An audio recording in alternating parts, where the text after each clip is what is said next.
ভিকি কৌশলের সিনেমা ছাওয়া সিনেমা হলে রিলিজ হয়ে গেছে, তো আমি দেখে ফেলেছি।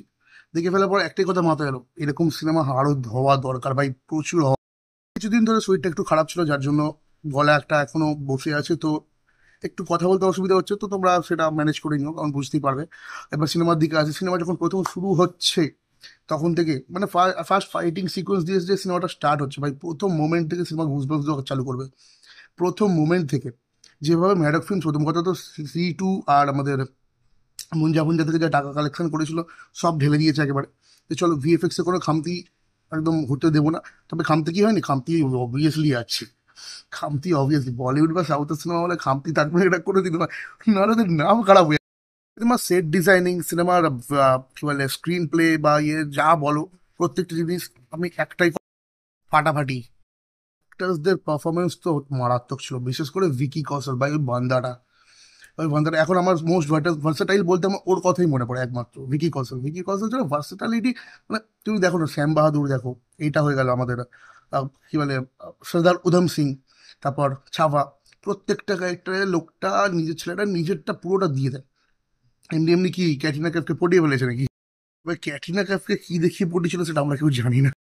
কৌশলের সব থেকে বেস্ট মুভমেন্টগুলো কোনটা লাগে বলতো? সব থেকে বেস্ট লাগে যখন ডায়লগস, মানে যে একটা দাঁড়িয়ে স্পিচ দেওয়া, ওই জায়গাগুলোতে বান্দারা পুরো ফাটিয়ে দিয়েছে।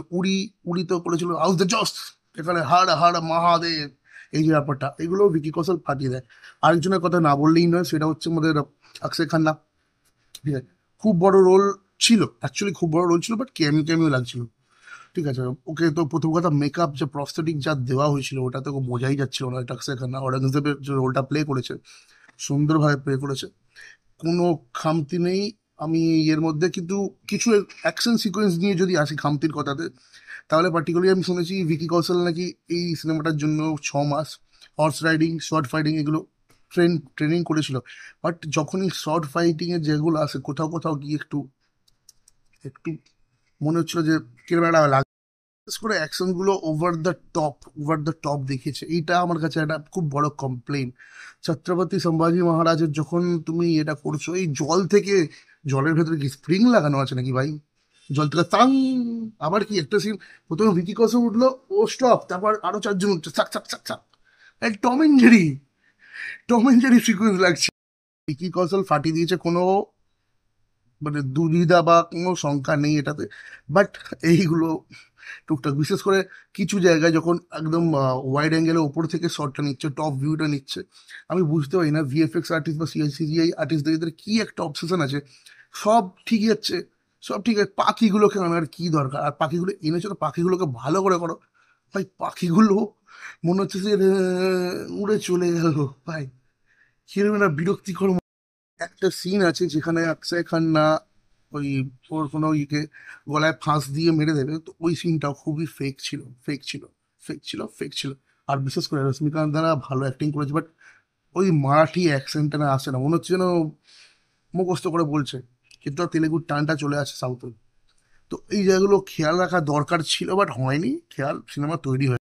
সিনেমার ডায়লগস ভালো ছিল, স্ক্রিন প্লে মিডিয়ার দিকে গিয়ে কিছুটা একটু বোরিং লাগতে পারে যে বেশি চলছে, আমার পার্টিকুলার লাগেনি। অনেকের বলছিল যে কি হচ্ছে ভাই, কি হচ্ছে। আমি সন্ধ্যে 8টার শো দেখেছি, রাত 8টার শো, সেই জায়গাগুলো একটু প্রবলেম হচ্ছিল। বাট সিনেমার পিক পয়েন্ট ইন্টারভেলের পরে লাস্ট সিকুয়েন্স, লাস্টের 1 ঘন্টা যে সিকুয়েন্সটা না, সব সব মাফ, কিচ্ছু লাগবে না। লাস্টের যে 1 ঘন্টার সিকুয়েন্সটা, ক্লাইম্যাক্স সিকুয়েন্স পুরোটাকেই বলা যেতে পারে। যখন ওর উপর অ্যাটাক হবে, ওখান থেকে শুরু করে যখন টর্চার করবে ছত্রপতি সম্ভাজি মহারাজের, সে যেটা শুনেছিলাম যে নখ উপড়ে নেবে, চোখ চোখটাকে ইয়ে নষ্ট করে দেবে, কাটার মধ্যে কি বলে নুন ফুন আনা তেনা দেবে যাতে জ্বলে জ্বলে, মানে ওই জায়গাগুলো প্যাথেটিক ছিল।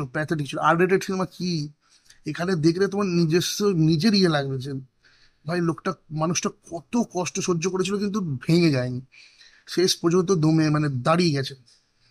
অরঙ্গজেবের একটা ডায়লগ ছিল, মানে বসে থাকবে ওখানে, বলবে একজন যে আমারে সালতানাত মে নাকি আমাদের এখানে কেন এরকম ছেলে জন্মায় না। আর বিশেষ করে এইটা গেল ফার্স্ট একটা ডায়লগ, যখন ছত্রপতি শিবাজি মহারাজের মরে যাওয়ার খবরটা আসবে, অরঙ্গজেব বলবে যে আল্লাহ আপনি দরওয়াজে খুলে রাখনা শের আলা। তো এইগুলো গুজবাম্পস ছিল, বললাম না, জাস্ট লাস্টের 1 ঘন্টা সিকোয়েন্সের জন্য তুমি সব মাফ করে দেবে। দারুণ একদম, মানে মন থেকে ভাই রেসপেক্ট। সিনেমাটা এরকমভাবে বানানো হয়েছে। তো খুব ভালো লেগেছে সিনেমাটা। আমার মনে হয় এটা বিগ স্ক্রিনে এক্সপিরিয়েন্স করাটাই বেটার, এইসব সিনেমা সবসময় আসে না। আর সত্যি কথা বলতে, এটা পুষ্পার সাথে রিলিজ হওয়ার কথা ছিল, পুষ্পার সাথে রিলিজ হলে পুষ্পা একটু হলেও চাপে পড়তো, এটা আমার মনে হয় পার্টিকুলারলি। বাকি তাই মানে গানের ক্ষেত্রে বলতে একটাই গান ভালো লেগেছিল, যে থিম সংটা, ওই জগদম্ব লা লা লা লা কিছু একটা গান ছিল, ওই জায়গাটা ভালো লেগেছিল। ব্যাকগ্রাউন্ড মিউজিক কিছু কিছু জায়গায় কাজ করেছে, কিছু কিছু জায়গায় কাজ করেনি। ওভারঅল টোটাল সিনেমাটাকে বলতে গেলে ইট ইজ এ ডিসেন্টও বলা যায় না, ভালো বলা যায় না, খারাপ বলা যায় না, বাট এটাকে মাস্ট ওয়াচ বলা যেতে পারে। কারণ আমাদের ইতিহাস, আমাদের সংস্কৃতি, মারাঠাস ইয়ে যে আছে, ওটা দেখা দরকার বড় পর্দায়। তোমরা যারা নতুন আছো চ্যানেলটাকে সাবস্ক্রাইব করে দাও, বেল আইকনটাকে প্রেস করে দাও, আর কমেন্ট সেকশনে যাও যারা দেখলে তাদের কেমন লাগলো। আমার পার্সোনালি এটা বিগ স্ক্রিনে এক্সপিরিয়েন্স করারই সিনেমা। এবার যেতে হবে captain America brave new world.